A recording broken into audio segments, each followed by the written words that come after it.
నేను 40 సంవత్సరాల నుంచి రాజకీయాలు చూస్తున్నా. ఎంతోమంది ముఖ్యమంత్రి పనిచేసాం.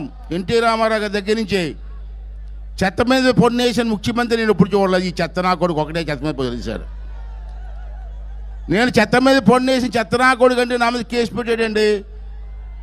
మాట్లాడడానికి వీల్లేదా? నువ్వు చేసినటువంటి పనికిమాలిన పనులకు మాట్లాడకూడదా? మొన్న చూశారు మీరు, వై నాట్ 175 అంటాడు. ఎలాగొస్తారా నీకు 175? ఎవరేస్తారా ఓట్లు నీకు? ఎందుకు వెయ్యాలని అడుగుతాను నేను. ఎందుకు వెయ్యాలా నీకు ఓటు? ఆ రోజు పాదయాత్రలో అనేకమైన అబద్ధాలు చెప్పి ప్రజలను మోసం చేసి, ముద్దులు పెట్టి ఆడవాళ్ళని మోసం చేసి ఓట్లు వేయించుకొని నువ్వు ఇచ్చిన హామీలు ఏమన్నా నెరవేర్చారా ఒకసారి మీరు అందరూ కూడా అర్థం చేసుకోవాల్సిన అవసరం ఉందని చెప్పి మనం చేస్తాను. సోదరులారా, ఒకసారి మనం గుర్తు చేసుకోవాలి. ఆ రోజు ఏమన్నాడండి? ఎంపీలు గెలిపించి నాకు ఇవ్వండి, కేంద్రం మెడల వంచి స్పెషల్ స్టేటస్ తీసుకొస్తా అన్నాడు. మీరందరూ నమ్మారు. స్పెషల్ స్టేటస్ వస్తే రాష్ట్రం బాగుపడుతుందని అనుకున్నాం అందరం. నువ్వు 19 సార్లు ఢిల్లీ వెళ్ళావు. ఏం పీకేవని అడుగుతున్నాను నేను. ప్రధానమంత్రి గారు 19 సార్లు కలిసావు. లోపలికి వెళ్తాడు, తలుపులు వేసుకుంటారు, ఇద్దరు మాట్లాడేసుకుంటారు. బయటకు వస్తాడు, ఏం చెప్పడం. ప్రెస్ వాళ్ళకి కూడా ఏం చెప్పడం. ఒక్కొక్క వెళ్ళినప్పుడల్లా 20 నిమిషాలు లోపల మాట్లాడుకుంటున్నారు. మరి కాలు పిసికేస్తున్నాడో ఏం పిసికేస్తున్నాడో తెలియదు, కానీ మీరు ఏం చేస్తాడో ఎవరికి అర్థం కాని పరిస్థితి ఉంది. మరి స్పెషల్ స్టేటస్ తేలేనందుకు నీకు ఎందుకు ఓటేయాలి జగన్ రెడ్డి?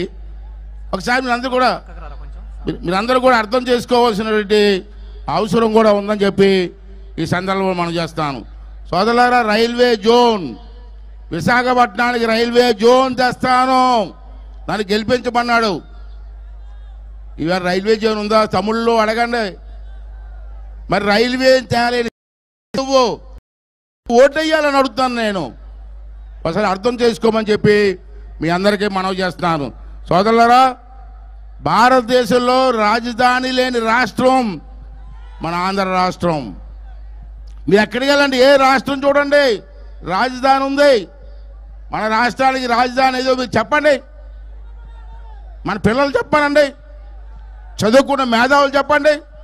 రాష్ట్రానికి రాజధాని కూడా నిర్మించలేనటువంటి దౌర్భాగ్యుడా, నీకు ఎందుకు ఓటేయాలి రా అని అడుగుతున్నాను ఇవాళ మీ అందరి ముందు. ఒకసారి అర్థం చేసుకోవాల్సినటువంటి అవసరం కూడా ఉందని మనం చేస్తున్నాను. సోదరులారా, ఉద్యోగస్తులు ఉన్నారు పాపం. ఈ రాష్ట్రంలో లక్షలాది మంది ఉద్యోగస్తులు ఉన్నారు. వాళ్ళందరినీ మోసం చేశాడు.